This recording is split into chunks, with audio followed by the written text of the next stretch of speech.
नमस्कार बच्चों, simplify academy के यूट्यूब चैनल पर आपका बहुत बहुत स्वागत है। बच्चों, आज की क्लास में हम लोग डिस्कस करने वाले हैं chapter 5 that is life processes के very short answer type questions. ठीक है बच्चों, चलिए शुरू करते हैं। ये क्वेश्चन जो हम आज डिस्कस करने वाले हैं बच्चों, ये सभी क्वेश्चंस 2 मार्क्स में आए हुए हैं बोर्ड्स में। ठीक है, देखिए पहला जो अपना क्वेश्चन है बच्चों वो है sometimes while running the athlete suffer from muscle cramps. Why how is the respiration in this case different from aerobic respiration. देखिए आपको दो पार्ट यहाँ पर क्वेश्चन में पूछे गए हैं। पहली चीज पूछी गई है कि जब कोई एथलीट रन करता है, एक्सरसाइज करता है, हैवी एक्सरसाइज करता है, तो उसकी मसल्स में जो क्रैम्प्स हैं वो क्यों आते हैं। हमें पता है क्या आंसर हो जाएगा बच्चों, इसका आंसर अपना हो जाएगा क्योंकि due to the accumulation of lactic acid. जब कोई भी पर्सन हैवी एक्सरसाइज करता है तो उसकी मसल सेल्स के अंदर हो जाती है लैक ऑफ ऑक्सीजन। जितनी ऑक्सीजन की मसल सेल्स को रिक्वायरमेंट है उतनी रिक्वायरमेंट हमारी बॉडी पूरा नहीं कर पाती है, तो इसलिए वहां पर पायरुवेट से क्या बनता है बच्चों, पायरुवेट से बन जाता है लैक्टिक एसिड, और इसी लैक्टिक एसिड की वजह से हम लोग को आते हैं बच्चों क्रैम्प्स, या किसी एथलीट को जो हैवी एक्सरसाइज कर रहा है उसको आते हैं क्रैम्प्स। ठीक है, तो पहले का आंसर क्या हो जाएगा, फर्स्ट पार्ट का आंसर हो जाएगा ड्यू टू द फॉर्मेशन या accumulation of lactic acid in the muscles. ठीक है, सेकेंड पार्ट में पूछा हुआ है कि यहां पर जो रेस्पिरेशन है वो किस तरीके से डिफरेंट है एरोबिक रेस्पिरेशन से। हमें पता है एरोबिक रेस्पिरेशन जो है it takes place in the presence of oxygen. नाम से ही पता चल रहा है एरोबिक, एयर की प्रेजेंस में होने वाली रेस्पिरेशन या फिर ब्रेकडाउन ऑफ ग्लूकोज। और बच्चों ये किस तरीके से डिफरेंट है, यहां पर क्या है, यहां पर हो गई है लैक ऑफ ऑक्सीजन। एक होता है एब्सेंस ऑफ ऑक्सीजन जो ईस्ट के केस में हमें देखने के लिए मिलता है, और एक होता है लैक ऑफ ऑक्सीजन। तो यहां पर है anaerobic respiration because of the lack of oxygen. ठीक है, दूसरा क्या बच्चों डिफरेंस है, दूसरा डिफरेंस ये है यहां पर कि जो एरोबिक रेस्पिरेशन में जो प्रोडक्ट्स बनते हैं वो बनते हैं कार्बन डाइऑक्साइड, पानी एंड एनर्जी, और इस एनर्जी को हम लोग स्टोर कर लेते हैं in the form of ATP. ठीक है, और यहां पर बच्चों जो अपनी एनारोबिक रेस्पिरेशन है लैक्टिक एसिड वाली, उसमें एंड प्रोडक्ट्स क्या रहते हैं, उसमें एंड प्रोडक्ट अपने रहते हैं lactic acid and energy. There is no formation of CO2। ठीक है, तो बच्चों ये हमारा 2 मार्क्स का क्वेश्चन है। इस तरीके से आप पूरा का पूरा अपना आंसर लिख के 2 मार्क्स ले सकते हैं। ठीक है, तो आपको पता होना चाहिए कि कितने क्वेश्चंस पूछे गए हैं, कितने पार्ट हैं और किस तरीके से हमें आंसर करना है। ठीक है, चलिए सेकंड क्वेश्चन है बच्चों, most important question of this chapter, write the other name given to lymph. ठीक है, लिम्फ का दूसरा नाम क्या है, क्या है बच्चों लिम्फ का दूसरा नाम, लिम्फ को हम बोलते हैं टिश्यू फ्लूइड या फिर एक्स्ट्रा सेलुलर फ्लूइड। इस तरीके से कोई टिश्यू है, ये इस टिश्यू की सेल्स हैं। ठीक है, ये क्या है, ये है अपनी टिश्यू सेल्स। ठीक है, तो या तो इसको हम टिश्यू फ्लूइड बोलते हैं बच्चों, या इसको बोलते हैं एक्स्ट्रा सेलुलर फ्लूइड, क्योंकि ये जो फ्लूइड है जहां पर जो सेल्स के बाहर प्रेजेंट है या टिश्यू लेवल पर प्रेजेंट है उसको बोलते हैं टिश्यू फ्लूइड या फिर एक्स्ट्रा सेलुलर फ्लूइड। ये बातें ध्यान रखनी है। और एक तीसरा नाम और हो सकता है बच्चों इसका, इंटरस्टिशियल फ्लूइड। ठीक है, इंटरस्टिशियल फ्लूइड भी कहते हैं क्योंकि सेल्स के बीच में प्रेजेंट है।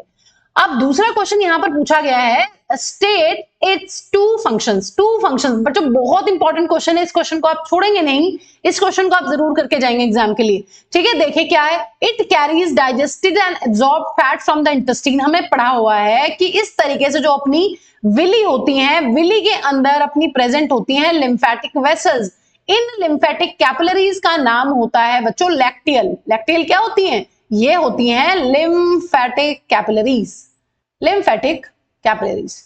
ठीक है, और इन कैपिलरीज के अंदर ही अपना फैट जो है वो एब्जॉर्ब होता है। यहां से इस तरीके से ये अपनी है विली, और जो हमारा ये क्या है बच्चों, ये है हमारा lumen of small intestine.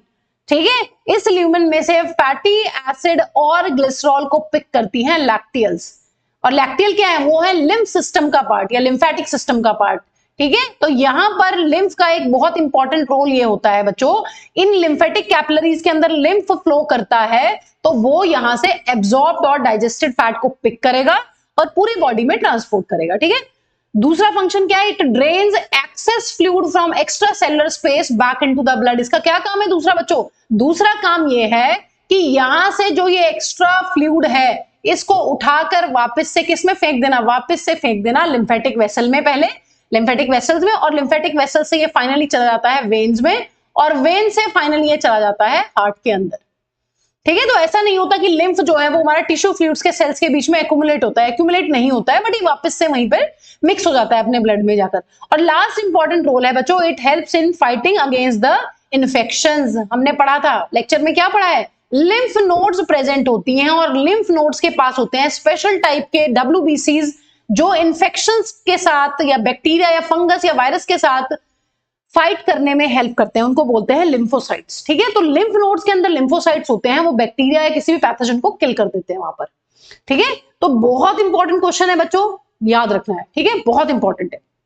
Next question, we need to water the soil in plants on the regular basis. ठीक है, but it ultimately reaches the leaves of the plant, explain how it takes place. देखिए हमें पता है हम पानी क्या करते हैं, हम कॉन्टिन्यूसली जो है, रेगुलरली जो है वो पानी देते हैं रूट्स में इस तरीके से, और ये सारा का सारा पानी बच्चों हमें पता है इस तरीके से जो अपना ट्रांसपिरेशन वाला प्रोसेस होता है उसकी हेल्प से ये बाहर निकल जाता है। ठीक है, तो कौन सी प्रोसेस होती है यहाँ पर, लीफ लेवल पर एक प्रोसेस होती है जिसको बोलते हैं ट्रांसपिरेशन।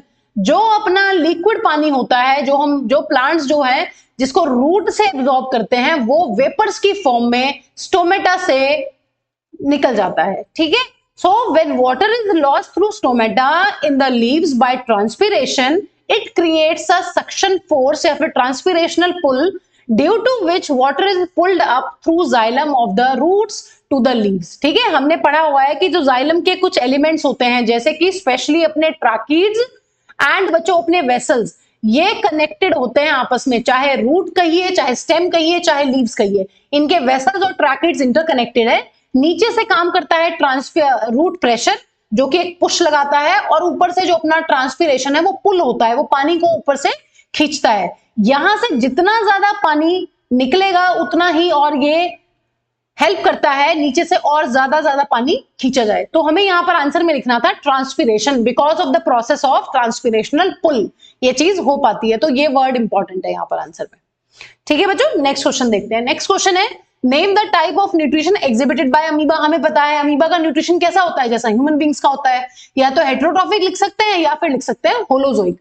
हेटेरोट्रॉफिक का मतलब है कि ये अपना खाना खुद नहीं बना पाते हैं, ये डायरेक्टली और इनडायरेक्टली प्लांट्स पे डिपेंडेंट है। होलोजोइक का क्या मतलब होता है, होलोजोइक का मतलब होता है कि पहले ये ऑर्गेनिज्म फूड को अंदर लेते हैं, अंदर फूड को फूड वैक्यूल में एंजाइम्स की हेल्प से डाइजेस्ट करते हैं, अच्छा डाइजेस्टेड फूड अंदर ले लेते हैं, और जो वेस्ट होता है उसको बॉडी के बाहर थ्रो कर देते हैं, लाइक अस। ठीक है, सेम मैकेनिज्म है। Explain how food is taken in and digested by this organism. हमें पता है बच्चों ये ऑर्गेनिज्म की कोई शेप नहीं होती है, amoeba is irregular in shape, और जहां पर भी इसको खाना सेंस होता है इसके सराउंडिंग में, मान लीजिए यहां पर इसको सेंस हुआ है कि यहां पर फूड पार्टिकल है, तो ये अपनी सेल मेम्ब्रेन की फ्लेक्सिबिलिटी की वजह से इस तरीके से कुछ एक्सटेंशंस बनाता है। उन एक्सटेंशंस को हम बोलते हैं सूडोपोडिया, या फिर बोला जाता है फॉल्स फीट, जिसकी हेल्प से ये क्या करते हैं, फूड को अंदर ट्रैप करते हैं और इस तरीके से एक स्ट्रक्चर बनाते हैं जिसको बोलते हैं फूड वैक्यूल। इस फूड वैक्यूल के अंदर बच्चों एंजाइम्स की हेल्प से डाइजेशन होता है, यहां पर पूरा डाइजेशन होता है, जो एब्जॉर्ब्ड और डाइजेस्टेड फूड है उसको अंदर ले लेते हैं, और जो वेस्ट होता है उसको बॉडी के बाहर थ्रो कर देते हैं। ठीक है, ये मैकेनिज्म होता है। एक बार थ्योरी देखिए किस तरीके से लिखनी है। Amoeba takes in food using finger like temporary finger like projection, जिनको बोलते हैं pseudopodia of the cell, which fuse over the food particle forming the food vacuole. ठीक है, inside the food vacuole complex substances are broken down into simpler substances using enzymes or biocatalyst, ठीक है बच्चों, तो ये आंसर बन जाएगा यहां पर इस क्वेश्चन का। नेक्स्ट अपना क्वेश्चन है बच्चों, photosynthesis takes place in the leaves and the food prepared by it reaches other parts of the plant. Okay, name the process involved and explain it. हमें पता है पानी में दो प्रोसेसेस इन्वॉल्व होती हैं पानी के ट्रांसपोर्ट में, जिसको बोलते हैं हम लोग रूट प्रेशर एंड ट्रांसपिरेशनल पुल। लेकिन फूड के ट्रांसपोर्ट की जो प्रोसेस होती है बच्चों प्लांट्स में, उसको बोलते हैं ट्रांसलोकेशन। ठीक है, अब तुम्हें क्या पूछा गया है क्वेश्चन में, नेम द प्रोसेस, आंसर हो जाएगा ट्रांसलोकेशन, और साथ में बोला गया है कि एक्सप्लेन द प्रोसेस। देखिए, transport of soluble products or food prepared by photosynthesis through phloem in the sieve tube with the help of companion cells। Both in upward and downward direction utilising energy. क्या पढ़ा था बच्चों हमने पढ़ा था lectures में कि मेसोफिल सेल्स के अंदर खाना बनता है, उनके एडजेसेंट होती है कंपेनियन सेल्स इस तरीके से, और कंपेनियन सेल्स जो हैं वो ट्रांसपोर्ट करती हैं इनको फाइनली सीव ट्यूब के अंदर, और सीव ट्यूब के अंदर सॉल्यूशन बनता है हाई प्रेशर वाला, जो जाएगा इसको लेकर कहां पर, लो प्रेशर वाली जगह पर। ठीक है, तो हमें यहां ध्यान रखना है कि जो फूड प्रोडक्ट्स होते हैं जो प्लांट सिंथेसाइज करते हैं वो हमेशा ट्रांसपोर्ट होते हैं ऐसी टिश्यू में जहां पर होता है लो प्रेशर। हाई प्रेशर से हमेशा लो प्रेशर की तरफ जाएगा खाना। ठीक है, ये मान लीजिए अपनी मेसोफिल सेल है, इनके अंदर फूड सिंथेसाइज हुआ है यहां पर, ठीक है, ग्लूकोज बना है, और हमें पता है जो फूड ट्रांसपोर्ट होता है प्लांट्स में वो होता है सुक्रोज की फॉर्म में। तो यहां पर यह है अपनी कंपेनियन सेल। बेसिकली बच्चों यहां पर दो एलिमेंट्स ऑफ फ्लोएम इन्वॉल्व होते हैं जिसको हम बोलते हैं कंपेनियन सेल, और दूसरा जो इंपॉर्टेंट कंपोनेंट यहां पर होता है वो होता है अपना सीव ट्यूब। और यहां पर जब कंपेनियन सेल फूड को ट्रांसपोर्ट करता है प्लांट्स के अंदर सीव ट्यूब में बच्चों, तो यहां पर होती है एटीपी यूज, है ना, एनर्जी खर्च करनी पड़ती है प्लांट्स को यहां पर, तो ये बात आपको ध्यान रखनी है। नेक्स्ट क्वेश्चन है बच्चों, state one role of each of the following in human digestive system. Human digestive system के अंदर इनका क्या रोल है? देखिए हाफ ऑफ मार्क्स का लिखना है, हाफ हाफ हाफ हाफ, तब जाकर एक 2 मार्क्स का क्वेश्चन बन जाएगा। हाँ जी, HCl का क्या इंपॉर्टेंट रोल है? HCl का इंपॉर्टेंट रोल है, ये एसिडिक मीडियम प्रोवाइड करता है for the action of enzyme pepsin, या फिर हमारे फूड में जितने भी माइक्रो ऑर्गेनिजम्स एंटर करते हैं बच्चों माउथ के थ्रू फूड के साथ, उनको किल करने का काम करता है। ठीक है, 2 फंक्शंस हैं यहां पर इंपॉर्टेंट। दूसरा फंक्शन पूछा गया विली का। विली क्या करती है बच्चों? Villi provide large surface area for the absorption of food. जितना भी फूड का एब्जॉर्प्शन होता है, ग्लूकोज, अमाइनो एसिड्स, ये इंटेस्टाइन के ल्यूमेन से जाने हैं आपकी ब्लड वेसल्स में, वो कौन हेल्प कर रहा है? विली हेल्प कर रही है। विली इंक्रीज करती है surface area for absorption, not digestion. ये बात ध्यान रखनी है, डाइजेशन के लिए सरफेस एरिया इंक्रीज नहीं करती है विली, विली एब्जॉर्प्शन का काम करती है। ठीक है बच्चों, एनल स्फिंक्टर क्या करता है? एनल स्फिंक्टर बेसिकली एनस के एग्जिट पर होता है, ये बेसिकली रेगुलेट करता है हमारा वेस्ट प्रोडक्ट का removal through the from the anus. ठीक है, exit of waste material from anus is regulated by anal sphincter. Last है बच्चों लाइपेज। लाइपेज क्या करता है? लाइपेज करता है ब्रेक डाउन ऑफ फैट या फिर इमल्सिफाइड फैट। इमल्सिफाइड फैट क्या होता है बच्चों? मान लीजिए कोई बहुत बड़ा फैट का ग्लोब्यूल है और बाइल सॉल्ट्स मैम जो लीवर से निकलते हैं, बाइल जूस के अंदर आते हैं, वो इस बड़े फैट मॉलिक्यूल को छोटे छोटों में कन्वर्ट कर देते हैं। इस ऐसे फैट को हम बोलते हैं इमल्सिफाइड फैट या फिर लिपिड्स। लाइपेज एंजाइम जो है वो इन पर बहुत इजीली एक्ट करके इनको और फर्दर ब्रेक कर देता है फैटी एसिड्स एंड ग्लिसरॉल में। ठीक है, तो लाइपेज का काम होता है इमल्सिफाइड फैट को, छोटे छोटे छोटे फैट के ग्लोब्यूल्स को और ब्रेक कर देना, फर्दर फाइनली ब्रेक कर देना। ठीक है, चलिए नेक्स्ट क्वेश्चन है बच्चों, name the type of blood either oxygenated है या डीऑक्सीजनेटेड है, transported by each of the following mentioning the path from one organ which place to another which organ. ठीक है, हमें बताना है कि जो दो यहां पर जो वेना कावा दिया गया है और पल्मोनरी आर्टरी आपको दिया गया है, आपको ये बताना है कि इनमें किस तरीके से ब्लड फ्लो करता है, कौन से ऑर्गन से ये कैसा ब्लड लेकर चलती है और किस ऑर्गन में आगे जाकर मिलती है। देखिए अगर हम वेना कावा की बात करते हैं तो बच्चों वेना कावा जो है वो ट्रांसपोर्ट करती है डीऑक्सीजनेटेड ब्लड को, डीऑक्सीजनेटेड ब्लड को कहां से कहां? बॉडी पार्ट से। ठीक है, बॉडी पार्ट से कहां तक? To heart. और हार्ट के कौन से चैम्बर में खुलती है वेना कावा? हार्ट के चैम्बर में खुलती है राइट एट्रियम में। हमें पता है 2 वेना कावा होती है, एक वेना कावा जो है वो इंफीरियर है, वो बॉडी के लोअर पार्ट से गंदा ब्लड लेकर आएगी, और एक होती है अपनी सुपीरियर वेना कावा जो ऊपर नेक रीजन, हेड रीजन, और यहां से जो गंदा ब्लड लेकर आती है, डीऑक्सीजनेटेड ब्लड को लेकर आती है अपने हार्ट के राइट एट्रियम में। ठीक है बच्चों, और अगर हम बात करते हैं पल्मोनरी आर्टरी की, तो अपनी पल्मोनरी आर्टरी जो है वो भी ट्रांसपोर्ट करती है डीऑक्सीजनेटेड ब्लड को, कहां से कहां बच्चों? हार्ट से लंग्स लेके जाती है। हार्ट के कौन से चैम्बर से? Right ventricle of the heart से लंग्स में लेकर जाती है, इस तरीके से। ये है राइट एट्रियम, ये है लेफ्ट एट्रियम, ये है अपना राइट वेंट्रिकल, और ये है अपना लेफ्ट वेंट्रिकल। ठीक है, अब यहां से डीऑक्सीजनेटेड ब्लड को लंग्स में लेकर जाना, ये किसका काम है? ये काम है अपनी पल्मोनरी आर्टरी का।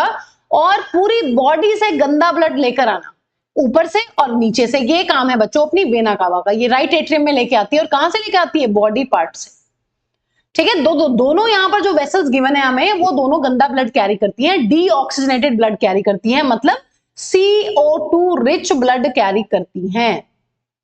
ठीक है, ये बात ध्यान रखिए। Next, with the help of a schematic flow chart show the breakdown of glucose in a cell to provide energy. देखिए, in the presence of oxygen क्या होता है बच्चों? ऑक्सीजन की प्रेजेंस में मैम हमें पता है ग्लूकोज से बनता है पायरुवेट और एनर्जी, और अगर प्रेजेंस ऑफ ऑक्सीजन होती है तो मैम माइटोकॉन्ड्रिया के अंदर कार्बन डाइऑक्साइड, वाटर एंड बहुत सारी एनर्जी बनती है। लेकिन अगर होता है लैक ऑफ ऑक्सीजन, ग्लूकोज से पायरुवेट और एनर्जी बनने का स्टेप तो ये यूनिवर्सल स्टेप है, ये सभी के सभी ऑर्गेनिजम्स में होता है, चाहे कंडीशन कैसी भी हो, चाहे एब्सेंस ऑफ ग्लूकोज हो, चाहे एब्सेंस ऑफ ऑक्सीजन हो, चाहे बच्चों प्रेजेंस ऑफ ऑक्सीजन हो, ये जो अपना स्टेप है ये होता ही होता है। इसलिए इस स्टेप को बोलते हैं यूनिवर्सल ऑर्गेनिज्म, और ये सभी ऑर्गेनिजम्स के अंदर होता है। ठीक है, लेकिन अगर यहां पर लैक ऑफ ऑक्सीजन है अपनी मसल सेल्स में, तो क्या बनता है? लैक्टिक एसिड एंड एनर्जी बनती है, बहुत थोड़ी सी एनर्जी और साथ में लैक्टिक एसिड बन जाता है, जिसकी वजह से आते हैं क्रैम्प्स। ठीक है बच्चों, देखिए next question, name the part of the human excretory system where nephrons are found. हाँ जी, एक्सक्रीटरी सिस्टम के कितने पार्ट्स है बच्चों ह्यूमन बीइंग्स में? Kidney, ureter, urinary bladder and urethra. तो नेफ्रॉन्स कहां प्रेजेंट है? Nephrons are present inside the kidney. अब देखिए यहां पर बहुत शॉर्ट आंसर्स लिखे गए हैं बच्चों, आप सीधा आंसर लिख सकते हैं। आप इनको थोड़ा सा लाइन बनाकर भी लिख सकते हैं कि like this, nephrons are present in kidneys. ठीक है, लेकिन यहां पर आपको आंसर्स बताए गए हैं कि आपको क्या क्या आंसर में आपके पास होना चाहिए। ठीक है, आप यहां पर स्टेटमेंट की फॉर्म में भी लिख सकते हैं इनको completely. Right the structure and functions of nephron. देखिए, अगर स्ट्रक्चर के बारे में लिखना है तो कैसा स्ट्रक्चर है? ट्यूबुलर स्ट्रक्चर है। हमें पता है कि मैम ये होता है अपना जो नेफ्रॉन होता है उसका पहला पार्ट होता है, इसको कहते हैं बोमेंस कैप्सूल। उसके बाद यहां पर इस तरीके से एक पार्ट आता है जिसको बोलते हैं हम PCT, प्रॉक्सिमल कॉन्वोल्यूटेड ट्यूब्यूल। इस तरीके से एक एलोंगेटेड ट्यूब बनती है, इसको कहते हैं लूप ऑफ हेनले। फिर से इस तरीके से एक स्ट्रक्चर बनता है जिसको कहते हैं हम DCT, डिस्टल कॉन्वोल्यूटेड ट्यूब्यूल, और फिर यहां पर आगे जाकर बनती है कलेक्टिंग डक्ट। तो ये पूरा का पूरा जो हिस्सा है इसको कहते हैं हम ट्यूब्यूल। और यहां पर मैम नेफ्रॉन का एक पार्ट होता है जिसको हम इस तरीके से बोलते हैं ग्लोमेरुलस।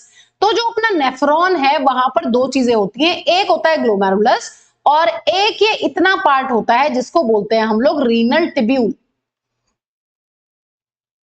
ठीक है, तो रीनल ट्यूब्यूल और ग्लोमेरुलस को मिलाकर बनता है बच्चों क्या? अपना बनता है नेफ्रॉन। ठीक है, दो पार्ट्स हैं। अब जो अपना ये है ग्लोमेरुलस क्या होता है बच्चों? Basically cluster of thin walled capillaries, जिनको ग्लोमेरुलस बोलते हैं। They are associated with cup shaped Bowman's capsule. ये क्या है? ये है अपना जो कप शेप का है, इसको बोलते हैं बोमेंस capsule. This further x tends into tubular part which ends in collecting duct। ठीक है बच्चों, ये है अपनी collecting duct। तो बहुत सारे नेफ्रॉन्स के कॉमन कलेक्टिंग डक्ट हो सकती है, कोई दिक्कत नहीं है इसमें। ये क्या है? ये है प्रॉक्सिमल कॉन्वोल्यूटेड ट्यूब्यूल, ये है अपना लूप ऑफ हेनले, और बच्चों ये हो गया है अपना DCT, डिस्टल कॉन्वोल्यूटेड ट्यूब्यूल। तो Bowman's capsule, PCT, loop of Henle और DCT ये मिलकर बनाते हैं अपना रीनल ट्यूब्यूल। और ग्लोमेरुलस क्या होता है? ग्लोमेरुलस होता है मैम एक बंच ऑफ कैपिलरीज, बहुत सारी पतली पतली कैपिलरीज हैं, उनके बंच को बोलते हैं ग्लोमेरुलस। तो इस तरीके से आप या तो डायग्राम बना के समझा सकते हैं बच्चों, उसको लेबल कर सकते हैं कि ऐसा स्ट्रक्चर है, या फिर आप लिख के ये बता सकते हो कि ट्यूबुलर है।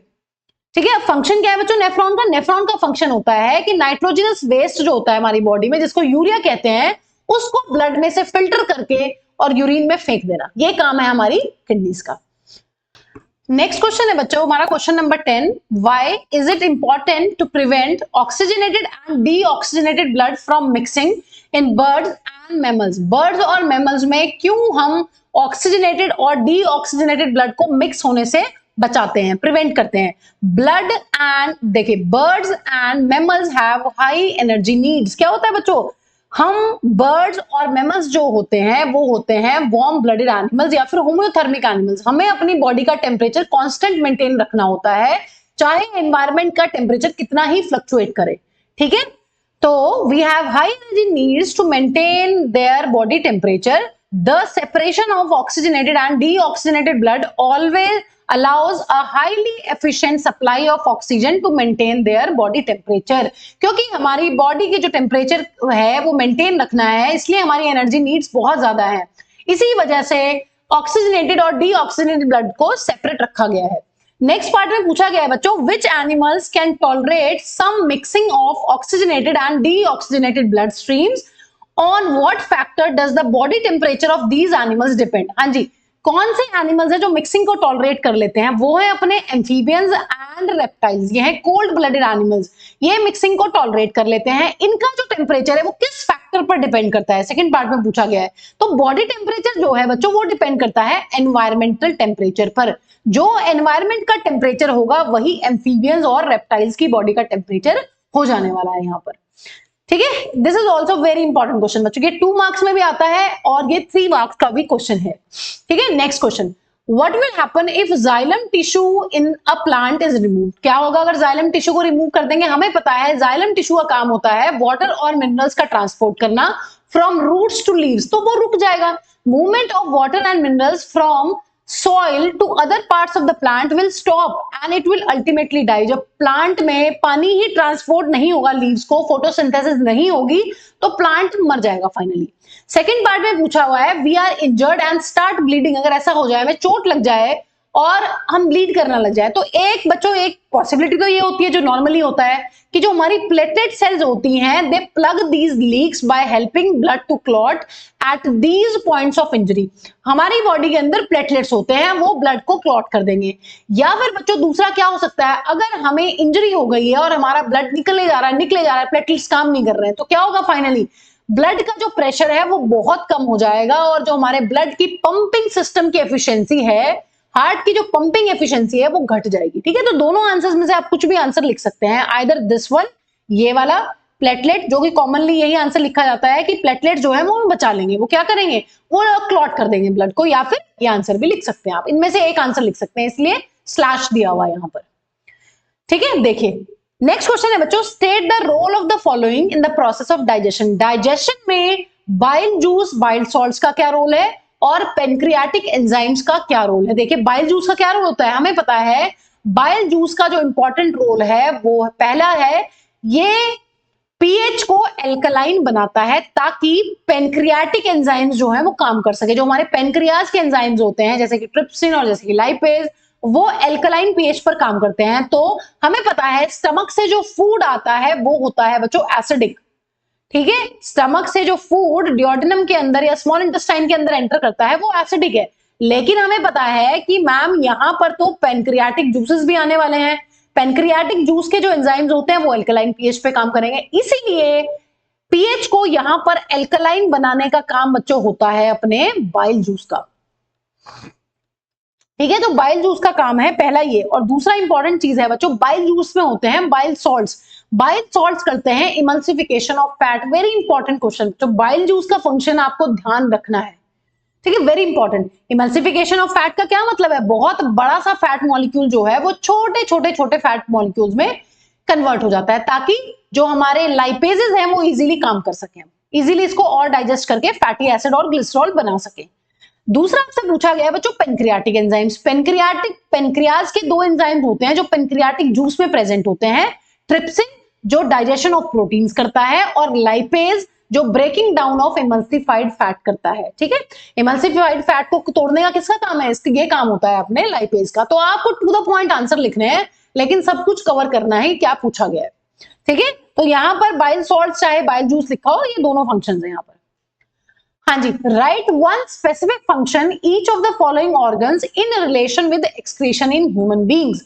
हाँ जी, आपको एक एक फंक्शन बताना है कि क्या फंक्शन है। रीनल आर्टरी का क्या फंक्शन होता है बच्चों, renal artery brings the blood containing nitrogenous waste into the kidney. देखिए रीनल आपको पूछा गया है स्पेशली एक्सक्रीशन के हिसाब से आंसर। ठीक है, आपको वैसे पता है कि मैम रीनल आर्टरी वैसे तो यहां पर क्या लेकर आ रही होगी, it carry glucose and oxygen also. Artery का क्या काम होता है, आर्टरी का काम होता है ग्लूकोज या ऑक्सीजन प्रोवाइड करना किसी भी ऑर्गन को। लेकिन यहाँ पर एक्सक्रीशन की टर्म्स में आंसर पूछा गया है, तो हमें पता होना चाहिए कि अगर एक्सक्रीशन की टर्म्स में आंसर देना है तो यहाँ पर नाइट्रोजनस वेस्ट लेकर आती है, दैट इज यूरिया। यूरिया भरा होता है रीनल आर्टरी के ब्लड में जो ये किडनी के पास लेकर आती है। ठीक है, ये आंसर हो जाएगा यहाँ पर। यूरेथ्रा का क्या काम है बच्चों? यूरेथ्रा का काम होता है it helps in the removal of urine या passing out urine from the body. ठीक है, ग्लोमेरुलस का क्या काम होता है? ग्लोमेरुलस का काम होता है फिल्ट्रेशन ऑफ ब्लड, है ना। जब ग्लोमेरुलस से ब्लड जो है फिल्टर होता है वो किसमें आ जाता है? वो आ जाता है अपने बोमन्स कैप्सूल में। तो फिल्ट्रेशन ऑफ ब्लड काम होता है बच्चों ग्लोमेरुलस का। लास्ट पूछा गया है बच्चों tubular part of nephron. Nephron का जो टिब्यूल वाला पार्ट है वो क्या करता है? वो बहुत इंपॉर्टेंट फंक्शन करता है जिसको हम लोग बोलते हैं selective reabsorption of useful materials. हमें पता है कि मैम जब फिल्ट्रेट बनता है या जब इनिशियल फिल्ट्रेट बनता है, जब ग्लोमेरुलस से सारा का सारा ब्लड जो है वो फिल्ट्रेट होके बोमन्स कैप्सूल में आता है जिसको हम इनिशियल फिल्ट्रेट बोलते हैं, उस इनिशियल फिल्ट्रेट के अंदर बहुत सारी अच्छी अच्छी चीजें आ जाती हैं। यूरिया तो आ जाता है लेकिन यूरिया तो हमें रिमूव करना है बॉडी से, लेकिन बच्चों ग्लूकोज, अमाइनो एसिड्स, बहुत सारे मिनरल्स, पानी वो बहुत आ जाता है। उसको वापस क्या करते हैं? उसको हम वापस ले जाते हैं ब्लड वेसल्स के अंदर। इसी पार्ट को बोलते हैं बच्चों सेलेक्टिव रीएब्जॉर्प्शन, और ये काम होता है अपने टिब्यूलर पार्ट ऑफ नेफ्रॉन का। ठीक है, तो यहां पर ये इंपॉर्टेंट क्वेश्चन है, ये अच्छा क्वेश्चन है। ठीक है, आपको ध्यान रखना है। नेक्स्ट क्वेश्चन है बच्चों अपना, two green plants are kept separately in oxygen free containers, okay, one in dark and one in sunlight। ठीक है, ऑक्सीजन फ्री कंडीशंस है, कोई भी ऑक्सीजन नहीं है, और एक प्लांट को रखा गया है सनलाइट में और दूसरे को सनलाइट भी नहीं दी गई है। इस तरीके से यहां पर ये आपका क्वेश्चन है।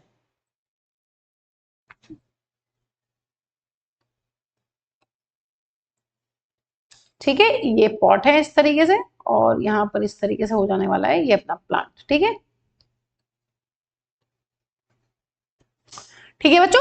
अब यहां पर देखिए क्या बोला गया है, अब आपको बताना है it was observe that plant kept in dark could not survive longer. लेकिन जो दूसरा प्लांट है वो शायद सर्वाइव किया होगा, ये सर्वाइव करता है, और जो जिसको प्लांट को डार्क में रखा गया है वो सर्वाइव नहीं कर रहा है, नॉट सर्वाइव। तो क्या रीजन हो सकता है बच्चों? हमें पता है यहां पर जो इंपॉर्टेंट रीजन हो सकता है वो ये हो सकता है the plant kept in the dark is unable to carry out photosynthesis. जिस प्लांट को डार्क में रखा है वो फोटोसिंथेसिस नहीं कर पाया क्योंकि सनलाइट नहीं थी, and due to the absence of oxygen it can not respire. हमें पता है अगर फोटोसिंथेसिस होती तो ऑक्सीजन गैस निकलती, ऑक्सीजन गैस निकलती तो उसको प्लांट यूज कर लेता किसमें? अपनी रेस्पिरेशन में। ठीक है, but the plant kept in light, जिस प्लांट को, इस वाले प्लांट को लाइट में रखा गया था, इसने फोटोसिंथेसिस किया, और फोटोसिंथेसिस करने के बाद बनती है यहां पर ऑक्सीजन गैस। अब उस ऑक्सीजन को यूज करके प्लांट ने रेस्पिरेशन भी किया है, जिसकी वजह से बच्चों रेस्पिरेशन करने के बाद CO2 बनी है, उस CO2 को फोटोसिंथेसिस में यूज कर लेगा, फोटोसिंथेसिस करके जो ऑक्सीजन इवॉल्व हो रही है उसको रेस्पिरेशन में यूज कर लेगा। तो ये प्लांट थोड़ा आपका लंबे टाइम तक सर्वाइव करेगा, लेकिन जिस प्लांट को डार्क में रख दिया है ऑक्सीजन फ्री कंडीशंस में वो सर्वाइव नहीं करता है। ठीक है, तो ये अपना आंसर हो जाएगा यहां पर। नेक्स्ट है बच्चों, give 2 reasons why bile juice is considered to be an important secretion of liver in the process of digestion। वही सेम क्वेश्चन बच्चों, बाइल जूस का क्या इंपॉर्टेंट रोल होता है डाइजेशन में? पहली इंपॉर्टेंट चीज, bile juice makes the food alkaline so that pancreatic enzymes can act on it. ठीक है, पता चल गया है। दूसरा फंक्शन होता है it breaks down large globules of fat into smaller globules, और इसी प्रोसेस को हम बोलते हैं emulsification of fat. Very important बच्चों, बार बार देखिए कितनी बार ये क्वेश्चन रिपीट होता है कि बाइल जूस या बाइल सॉल्ट्स का फंक्शन बताइए। तो क्या काम है? बाइल जूस का काम है पेनक्रियाटिक एंजाइम्स के लिए एल्कलाइन पीएच को बनाना, और दूसरा काम है यहां पर इमल्सिफिकेशन ऑफ फैट करवाना। ठीक है, बड़े बड़े फैट के ग्लोब्यूल्स को छोटे छोटे फैट मॉलिक्यूल्स में तोड़ना ताकि लाइपेज बहुत इजीली उन पर काम कर पाए। ठीक है, इंपॉर्टेंट क्वेश्चन बच्चों। नेक्स्ट है बच्चों, what is the other name of tissue fluid? Tissue fluid का क्या नाम है और इसके 2 फंक्शंस लिखिए। ये मैं बता चुकी हूं आपको, इट इज वेरी इंपॉर्टेंट, हर साल ये क्वेश्चन हर सेट में रिपीट होता है बच्चों। 2024 में भी आया और 2023 में भी क्वेश्चन आया। क्या नाम है बच्चों? टिश्यू फ्लूइड या इंटरस्टिशियल फ्लूइड का नाम होता है अपना लिम्फ, और इसके फंक्शंस क्या होते हैं? पहला फंक्शन है कि ये डाइजेस्टेड और एब्जॉर्ब फैट को इंटेस्टाइन से पिक करता है, और इसका दूसरा काम होता है कि जो एक्सेस फ्लूइड प्रेजेंट है सेल्स के बीच में या टिश्यू सेल्स के बीच में या फिर एक्स्ट्रा सेलुलर स्पेसेस में, उसको वापस उठाकर ले जाता है ब्लड में। ये काम होता है, और it can fight against infections also, वो भी लिख सकते हैं आप। ठीक है, तो बच्चों बाइल जूस का फंक्शन आप सभी को पता होना चाहिए, और आपको लिम्फ और लिम्फ के फंक्शंस पता होने चाहिए। लिम्फ का नाम पता होना चाहिए कि लिम्फ को और क्या बोलते हैं, और लिम्फ के फंक्शंस आपको जरूर पता होने चाहिए। ठीक है, नेक्स्ट क्वेश्चन है बच्चों, list the events in proper sequence that takes place during the process of photosynthesis. Photosynthesis की प्रोसेस में हमें पता है 3 इवेंट्स होती हैं, एक के बाद एक के बाद एक। ऐसा जरूरी नहीं है कि कंटिन्यूअसली हो, क्योंकि डेजर्ट प्लांट्स में कुछ स्टेप्स रात को होते हैं और कुछ स्टेप्स दिन में होते हैं, लेकिन जो सीक्वेंस है वो ये है बच्चों। पहला स्टेप होता है absorption of light energy by chlorophyll pigments, ठीक है। दूसरा स्टेप होता है conversion of this light energy into chemical energy, और उसी के साथ साथ splitting of water molecules in the presence of sunlight to form hydrogen and oxygen gas, ठीक है। और जो अपना थर्ड इवेंट होता है बच्चों मेजर, वो होता है reduction of carbon dioxide to carbohydrates. Carbon dioxide से कार्बोहाइड्रेट का बन जाना या फिर ग्लूकोज का बन जाना, दिस इज रिडक्शन, ठीक है। ये 3 स्टेप्स हैं बच्चों इंपॉर्टेंट, जो प्रॉपर सीक्वेंस में आपको लिखने हैं। आप इनको यहाँ पे प्रॉपर सीक्वेंस बोला गया है तो पहले ये लिखेंगे, क्योंकि सबसे पहले क्या होता है, सबसे पहले लाइट एनर्जी एब्जॉर्ब करेंगे क्लोरोफिल पिगमेंट, और लास्ट स्टेप क्या होता है, reduction of CO2 into carbohydrates. उल्टा नहीं लिखना है, सीधा उल्टा, ठीक है, इसी सीक्वेंस में लिखना है। नेक्स्ट क्वेश्चन है बच्चों, explain in brief 2 veg by which leaves of a plant help in excretion.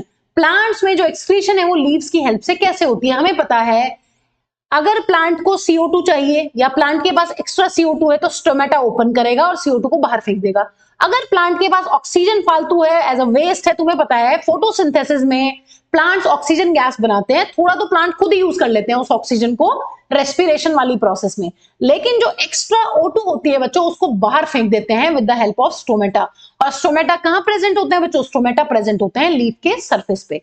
और हमें पता है एक्स्ट्रा पानी, जो प्लांट्स के पास एक्स्ट्रा पानी होता है लीव्स के पास, उसको भी वो रिमूव करते हैं through stomata with the help of process transpiration, ठीक है। तो ये कुछ इंपॉर्टेंट रोल है। और हमें और क्या इंपॉर्टेंट रोल पता है बच्चों लीव्स का। लीव्स का एक इंपॉर्टेंट रोल हमें ये पता है कि प्लांट्स में जो वेस्ट होता है उसको ये स्टोर कर देते हैं लीव्स में, और लीव्स थोड़े टाइम के बाद हो जाती है शेड ऑफ, ठीक है। तो ये कुछ मैकेनिज्म्स हैं जिनकी हेल्प से जो प्लांट है वो क्या करते हैं, वो एक्सक्रीशन की प्रोसेस को एग्जीक्यूट कर पाते हैं। जैसे कि यहाँ पर क्या लिख सकते हैं बच्चों, excess water is excreted by transpiration through stomata, और स्टोमेटा कहां प्रेजेंट होते हैं, लीव्स में। Oxygen as waste product of photosynthesis is excreted through stomata, ठीक है। ऑक्सीजन को भी स्टोमेटा के थ्रू फेंकते हैं, CO2 जो एक्स्ट्रा होती है उसको भी स्टोमेटा के थ्रू फेंकते हैं, और शेडिंग ऑफ लीव्स, पहले स्टोरेज ऑफ वेस्ट करेंगे फिर लीव्स को शेड कर देंगे, ठीक है बच्चों। नेक्स्ट क्वेश्चन है, in the process of digestion of food in human beings 2 protein digesting enzymes are secreted, okay, name the enzyme along with the gland. हमें पता है पहला अपना ऑर्गन है स्टमक, स्टमक में प्रेजेंट होती हैं अपनी गैस्ट्रिक ग्लैंड, और गैस्ट्रिक ग्लैंड रिलीज करती हैं बच्चों पेप्सिन, और ये पेप्सिन करता है अपने प्रोटीन्स को डाइजेस्ट। दूसरा प्रोटीन डाइजेस्टिंग एंजाइम कौन सा है बच्चों हमारे कोर्स में, ग्लैंड का नाम है पेनक्रियाज, और एंजाइम जो रिलीज होता है वो होता है अपना ट्रिप्सिन, और ये भी करता है प्रोटीन को डाइजेस्ट, ठीक है। Next question, right one important function each of the following in the human respiratory system. Human respiratory system में इन सभी के फंक्शंस बताने हैं। रिंग्स ऑफ कार्टिलेज का क्या रोल है बच्चों, हमें पता है कि इस तरीके से ट्रैकिया और ब्रोंकाई, इनके ऊपर इस तरीके से सी शेप के जो कार्टिलेजिनस रिंग प्रेजेंट होते हैं, ये सपोर्ट करते हैं मैम ट्रैकिया को, या फिर ये एयर पैसेज को कोलैप्स होने से प्रिवेंट करते हैं। They ensure that the air passage does not collapse और सपोर्ट ट्रैकिया। कुछ भी आंसर आप लिख सकते हैं यहाँ पर। एल्वियोली का क्या फंक्शन है बच्चों, alveoli provide surface area for the exchange of gases. Alveoli जो होती है वो बहुत सारी होती है, सरफेस एरिया बहुत ज्यादा होता है, क्योंकि एल्वियोली जो है वो बलून लाइक छोटे छोटे स्ट्रक्चर्स हैं, तो ये गैसेस एक्सचेंज में हेल्प करते हैं बच्चों, ठीक है। हीमोग्लोबिन का क्या रोल है, haemoglobin mainly transport oxygen to tissue cells. जिन सेल्स को टिश्यूज को ऑक्सीजन की रिक्वायरमेंट होती है, ये ऑक्सीजन हीमोग्लोबिन ही ट्रांसपोर्ट करता है। लाइनिंग ऑफ म्यूकस का क्या रोल है बच्चों, देखिए लाइनिंग ऑफ म्यूकस का रोल रेस्पिरेटरी सिस्टम में पूछा गया है, ना कि तुम्हारे किसी और चीज में। तो यहाँ पर क्या काम होता है, यहाँ पर काम होता है, कभी आप लिख के आ जाओ स्टमक के बारे में, स्टमक के बारे में नहीं पूछा है, स्टमक की म्यूकस की लाइनिंग की बात नहीं कर रहे हैं, किसकी बात कर रहे हैं, रेस्पिरेटरी सिस्टम में। तो रेस्पिरेटरी सिस्टम में काम होता है to trap germs and dust particles, मतलब एयर की फिल्ट्रेशन करना, है ना। यहां पर क्या रोल है बच्चों, यहां पर रोल है फिल्ट्रेशन ऑफ एयर, जर्म्स को ट्रैप कर लेना और डस्ट पार्टिकल्स को ट्रैप कर लेना, ये काम है यहां पर लाइनिंग ऑफ म्यूकस का हमारे रेस्पिरेटरी ट्रैक्ट के अंदर। ठीक है। नेक्स्ट क्वेश्चन है बच्चों, how is oxygen transported in human beings. हमें पता है कि जो ऑक्सीजन होती है वो बहुत पसंद होती है हीमोग्लोबिन को, तो हीमोग्लोबिन के साथ बैठकर जाती है ऑक्सीजन टू टिश्यू सेल्स। देखिए, haemoglobin present in RBCs take up the oxygen molecule from air in the lungs and the blood become oxygenated. क्या मतलब है बच्चों इसका? इस तरीके से यहां पर होती हैं बहुत सारी एल्वियोली, और ये है बच्चों अपनी ब्लड वेसल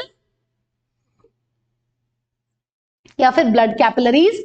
यहां से जो ऑक्सीजन है वो आएगी यहां पर, और यहां से जो CO2 है वो जाती है बाहर। ठीक है बच्चों, और यहां से फाइनली हमें पता है नोज के थ्रू बाहर हो जाएगी, और यहां से ऑक्सीजन जो है वो आती है अंदर, इस तरीके से ऑक्सीजन। ठीक है, और बच्चों जो ये ऑक्सीजन होती है कैसे ऐसे जाएगी? नहीं, ये इस तरीके से यहां पर जो सेल्स प्रेजेंट है जिनको बोलते हैं रेड ब्लड सेल्स या फिर आरबीसीज, इनके अंदर बैठकर जाती है हीमोग्लोबिन के साथ। इनके पास क्या होता है यहाँ पर जो रेस्पिरेटरी पिगमेंट प्रेजेंट होता है उसका नाम होता है हीमोग्लोबिन। तो हीमोग्लोबिन के साथ बैठकर जाती है अपनी ऑक्सीजन गैस।